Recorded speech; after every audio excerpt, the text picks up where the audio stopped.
Welcome to my channel. இப்போது சில words நம்ம பார்க்கலாம். இதோட அர்த்தம் என்ன, அதை எந்த இடத்துல எப்படி யூஸ் பண்ணுறாங்க அப்படின்றத பார்க்கலாம். பசுமரத்தாணி போல், எளிதாக. பச்சை மரத்தில் ஆணி அடித்தா ஈஸியாக இறங்கும், அந்த மாதிரி எளிதாக அப்படின்றதுக்கு அந்த இடத்துல யூஸ் பண்ணுவாங்க. பசுமரத்தாணி போல். மடை திறந்த வெள்ளம் போல். திறந்து விட்டால் தண்ணி வேகமாக ஓடும், வெள்ளமாட்டோம். அது மாதிரி வேகமாக. மடை திறந்த வெள்ளம் போல, வேகமாக. அடியற்ற மரம் போல, வலுவிழந்து. வேர் இல்லாத மரம் போல் ஸ்ட்ராங் இல்லாமல் இருக்கும் அப்படின்றது வலுவிழந்து. அந்த இடத்துல வலுவிழுந்தது, ஸ்ட்ராங் இல்லாத இடத்துல அதை யூஸ் பண்ணுவாங்க. கல் மேல் எழுத்து போல், அழியாமல்.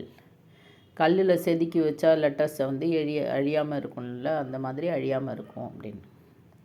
நகமும் சதையும் போல். நகமும் சதையும் சேர்ந்தே இருக்கும், இணை பிரியாமல் இருக்கிறது.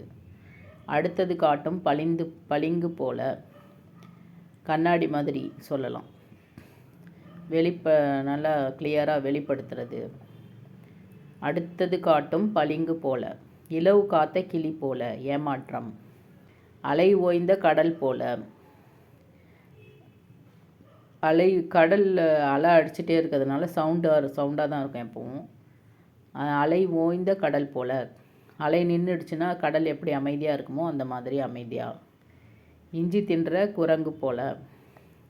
இஞ்சியை குரங்கு சாப்பிட்டுடுச்சுன்னா அது முழிக்கும், அந்த மாதிரி விழித்தல், காரமாக இருக்கிறதுனால. கயிறற்ற பட்டம் போல்.